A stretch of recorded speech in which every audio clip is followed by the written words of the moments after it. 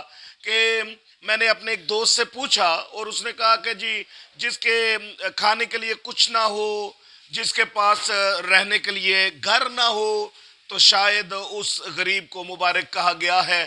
لیکن عزیزو، میں آپ کو یہاں پہ یہ بتانا چاہتا ہوں کہ یہ اس غریب کے لیے یہ الفاظ استعمال نہیں ہوئے، بلکہ یہاں پہ الہی انتظام کے مطابق خداوند کے الفاظ کچھ یوں ہیں کہ مبارک ہے وہ جو دل کا غریب ہے. میں چاہوں گا کہ ہم اس کو بائبل میں سے دیکھیں کہ دل کا غریب سے کیا مطلب ہے. میں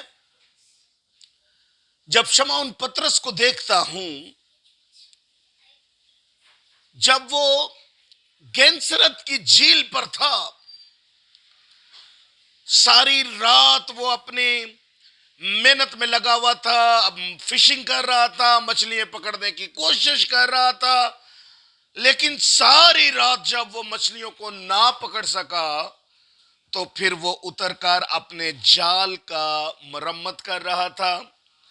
اپنے جالوں کو وہ ریپیئر کر رہا تھا، دھو رہا تھا. تو مسیح یسو ان کے پاس موجود ہوئے، اور اگر ہم اس سے تھوڑا سا پیچھے دیکھتے ہیں تو اس میں لکھا ہے وہ اس بھیڑ کو دیکھ کر پہاڑ پر چڑھ گیا، اور جب بیٹھ گیا تو اس کے شاگرد اس کے پاس آئے اور اپنی زبان کھول کر ان کو تعلیم دینے لگا. جب اس نے شمعون پطرس کو دیکھا تو اس نے شمعون پطرس کو کہا کہ کشتی کو کنارے سے ہٹا لے. جب مسیح یسو شمعون کی کشتی میں بیٹھ گیا، بائبل میں مرقوم ہے کہ وہاں پہ 2 کشتیاں تھیں، اور یسو مسیح نے جو شمعون کی کشتی ہے اس میں بیٹھ کر شمعون سے کہا کہ کشتی کو کنارے سے ہٹا لے، اور وہ وہاں بیٹھ کر ان کو تعلیم دینے لگا. اور جب لوگوں کو تعلیم دے چکا تو اس نے شمعون پطرس سے کہا کہ اپنے کشتی کو گہرے میں لے چل اور اپنے جال کو گہرے میں ڈال. ہمارا ٹاپک ہے دل کا غریب. مبارک ہے وہ جو دل کے غریب ہے، کیونکہ آسمان کی بادشاہی انہی کی ہے. جو شمعون پطرس یسو کے کہنے پر جب وہ کشتی کو کنارے سے ہٹاتا ہے، اور مسیح یسو جب اس سے کہتے ہیں کہ اپنے جال کو گہرے میں ڈال، تو شمعون خداوند کے ساتھ ہم کلام ہوتا ہے. مسیح یسو کے ساتھ وہ بات چیت کرتا ہے. اے ربی، اے استاد، اگر تو کہتا ہے تو میں اپنا جال جو ہے یہ پانی میں ڈالتا ہوں. اگر تو کہتا ہے، کیونکہ میں اپنی محنت کر چکا، لیکن اگر تو کہتا ہے. یاد رکھیں کہ ایمان سننے سے پیدا ہوتا ہے، اور سننا مسیح کے کلام سے. یہاں مسیح اس کے ساتھ مخاطب ہے. اس نے شمعون سے کہا کہ پانی میں جال کو ڈال. اس نے کہا خداوند اگر تو کہتا ہے تو میں اپنا جال پانی میں ڈال دیتا ہوں. اور بعد ازاں ہم اس میں دیکھتے ہیں، خدا کے کلام میں مرقوم ہے کہ اتنی مچھلیاں اس کے جال میں آ گئی کہ وہ اس جال کو کھینچنے سے قاصر تھا. میں کئی ایک مرتبہ اپنے دوستوں سے جب بات کرتا ہوں تو میں ان سے کئی دفعہ یہ بھی کہتا ہوں کہ دیکھیں، جب مسیح یسو اس کشتی پر بیٹھے ہوئے تھے اور جب انہوں نے یہ فرمایا ہوگا کہ اپنا جال جو ہے وہ پانی میں ڈال تو وہ ساری مچھلیاں جو ہیں میرے اور آپ کے زندگی بخشنے والے خدا کی آواز پر لبیک ہوگی. وہ مسیح یسو کی آواز کو سن کر ہر ایک مچھلی کا خواہش ہوگی کہ وہ یسوع مسیح کے کہنے پر اس جال میں چلی جائے. لیکن ہم یہاں پہ یہ دیکھتے ہیں کہ جب وہ اس کو مچھلیوں کی کثرت سے کھینچ نہ سکا تو اس نے مسیح یسوع کے قدموں میں گر کر اقرار کیا. آئیے میرے ساتھ خداوند کے کلام میں سے لوکا طبیب کی معرفت لکھا گیا خداوند یسوع مسیح کا انجیلی بیان اور اس کا 5واں باب اور اس کی 8ویں آیت کو ہم دیکھتے ہیں. شمعون پترس یہ دیکھ کر یسوع کے پاؤں میں گرا اور کہا اے خداوند میرے پاس سے چلا جا کیونکہ میں گنہگار آدمی ہوں. پترس نے جب یہ ماجرا دیکھا کہ میں تو اپنی محنت کر چکا تھا لیکن زندگی کے مالک کے کہنے پر جب میں نے جال کو ڈالا اور اس کو وہ مچھلیوں کو اس کی کثرت کے سبب سے نہ کھینچ سکا تو اس نے روحانی اعتبار سے یہ دیکھا کہ میں اس کے لائق نہیں اور اسی لیے مسیح یسوع کے قدموں میں گرا اور اقرار کیا کہ میں گنہگار شخص ہوں. میرے پاس سے تو دور چلا جا. ہمارا ٹاپک ہے مبارک ہے وہ جو دل کا غریب ہے. اس نے اپنی اس روحانی غربت کو دیکھ لیا. اس نے اقرار کیا انکار نہ کیا اقرار کیا کہ میں تو گنہگار شخص ہوں اور اس نے اپنا اقرار کیا. میں ایک اور تمثیل بھی یہیں پہ بائبل سے ہی آپ کے ساتھ بیان کرنا چاہوں گا. ہم خدا کے کلام میں سے دیکھتے ہیں کہ دو لوگ مقدس ہیکل میں داخل ہوتے ہیں. ان میں ایک فریسی ہے اور دوسرا گنہگار شخص ہے وصول لینے والا ہے. سو فریسی جو ہے وہ یوں دعا کرتا ہے کہ خداوند میں ہفتے میں 2 بار روزہ رکھتا ہوں. میں کوئی بھی گناہ یا زنا نہیں کرتا. میں کسی پر ظلم نہیں کرتا. میں اپنے سارے مال پر دیکی دیتا ہوں. وہ اپنے آپ کو فخریہ طور پر خدا کے سامنے پیش کر رہا ہے. وہ اپنی خوبیاں جو ہیں وہ خدا کے سامنے پیش کرتا ہے اور اپنا بیان کرتا ہے.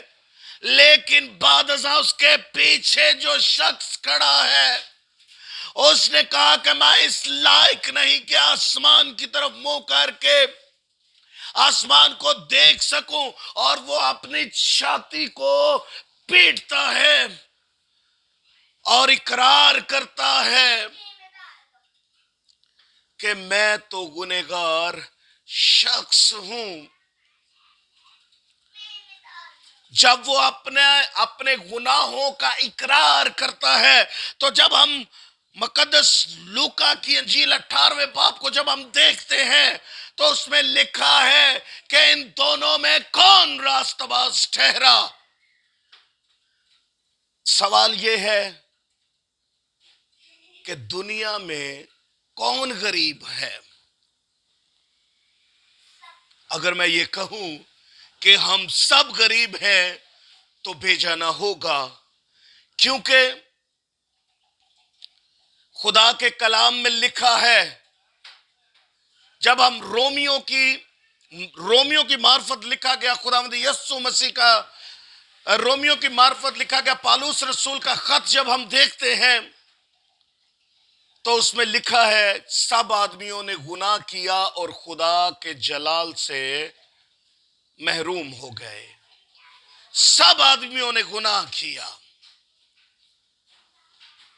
جب ہم میں سے بہت سے ایسے لوگ ہیں جب چرچ میں جاتے ہیں تو وہ اپنے دل کی غریبی کا بیان نہیں کرتے, وہ اپنے گناہوں کا اقرار نہیں کرتے.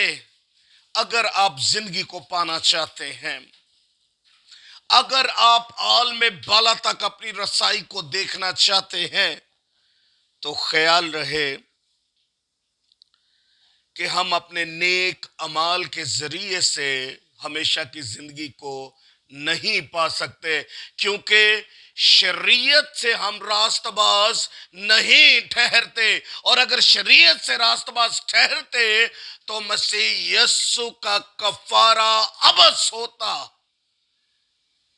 اسی لیے اگر ہم اپنے اعمال کے مطابق چلیں یا ہم اپنی جان کو دکھ دیں روزے رکھ کر, یا ہم قربانیاں گزارنا شروع کر دیں, یا بہت سارے ہدیہ جات کو ہم دینا شروع کر دیں, تو خیال رہے کہ ہم ہمیشہ کی زندگی کو کبھی بھی پا نہیں سکتے. ہمیشہ کی زندگی کو پانے کے لیے ہمیں مسیح یسوع کے چرنوں میں, اس کے قدموں میں آنے کی ضرورت ہے. میرے ساتھ خدا کے کلام میں سے مقدس یوحنا کی انجیل اور اس کا باب 3 اور آیت جو ہے ہم 36 کو دیکھیں گے. خدا کے کلام میں کچھ یوں تحریر ہے, جو بیٹے پر ایمان لاتا ہے ہمیشہ کی زندگی اس کی ہے, لیکن جو بیٹے کی نہیں مانتا زندگی کو نہ دیکھے گا بلکہ اس پر خدا کا غضب رہتا ہے. ہم نے خدا کے کلام میں سے دیکھا, جو بیٹے پر ایمان لاتا ہے ہمیشہ کی زندگی اسی کی ہے. اس دن شمعون پترس نے جب دیکھا اور وہ مسیح کے قدموں میں گرا, اس نے اپنی روحانی غریبی کو دیکھ لیا اور اس نے مسیح یسوع کے قدموں میں گر کر اقرار کیا کہ میں ایک گنہگار آدمی ہوں. یسوع نے اس سے کہا کہ ابھی تو ماہی گیر ہے اور میں تجھے آدم گیر بنا دوں گا. جب ہم اس کے سامنے اپنے خطاؤں کا اقرار کرتے ہیں, جب ہم اس کے سامنے اپنے گناہوں کا اقرار کرتے ہیں, تو وہ بھی ہمیں معاف کر دیتا ہے. خدا ان کے کلام میں لکھا ہے تمہارے گناہ چاہے کتنے بھی کرمزی کیوں نہ ہو, جب تم میرے پاس آ جاتے ہو تو میں انہیں دھو کر نیا کر دیتا ہوں. مسیح یسوع کے الفاظ ہے جو میرے سامنے جو جھک جاتا ہے یسوع سے اٹھا کھڑا کرتا ہے, اور پھر وہ کسی کے آگے جھکتا نہیں. اس لیے یسوع نے پترس سے کہا کہ تو آدم گیر بنے گا اور بہت سارے لوگوں کو خدا کے پاس لانے کا سبب ٹھہرے گا, کیونکہ اس نے اپنے دل کی غریبی کو دیکھ لیا تھا. اس نے اپنی اس غربت کو واضح طور پر اس نے اپنے اندر محسوس کر لیا تھا, اسی شخص کی طرح جس نے اپنی چھاتی کو پیٹ پیٹ کر کہا کہ میں آسمان کی طرف دیکھنے کے لائق نہیں ہوں, لیکن خداوند نے اسے راست باز ٹھہرایا. آج ضرورت اس چیز کی ہے کہ اگر ہم اچھے دن دیکھنا چاہتے ہیں تو خدا کے بیٹے یسوع پر ایمان لائیں, کیونکہ خدا کے کلام میں لکھا ہے جو بیٹے کی نہیں مانتا زندگی کو نہ دیکھے گا بلکہ اس پر خدا کا غضب رہتا ہے. عزیزو, اگر آپ حقیقی مبارک بادیوں کو جاننا چاہتے ہیں اور اس کی پہلی جو مبارک بادی ہے اس کو دیکھنا چاہتے ہیں, اور محسوس کرنا چاہتے ہیں تو عزیزو آپ کو اقرار کرنے کی ضرورت ہے. یسوع مسیح ناصری کی صلیب کے پاس آنے کی ضرورت ہے. اپنے گناہوں کا اقرار کرنے کی ضرورت ہے. اپنے آپ کو خالی کرنے کی ضرورت ہے تاکہ وہ نظر کی کرم کر کے آپ سب کو بھر دے اور پھر ہم بھی پترس کی طرح بہت سارے لوگوں کو مسیح یسوع کے قدموں میں لے کر آنے کا سبب بنے. خیال رہے یہ تبھی ممکن ہے جب ہم اپنے گناہوں کا اقرار کریں گے اور اپنے آپ کو مسیح یسوع کے سپرد کریں گے. عزیزو خدا کے کلام میں لکھا ہے مبارک ہے وہ جو دل کا غریب ہے. آج ہمیں دل کے غریب ہونے کی ضرورت ہے تاکہ خدا کو روبرو دیکھیں. خدا ان کے زندہ اور بابرکت کلام سے خدا آپ کو برکت دے. God bless you all.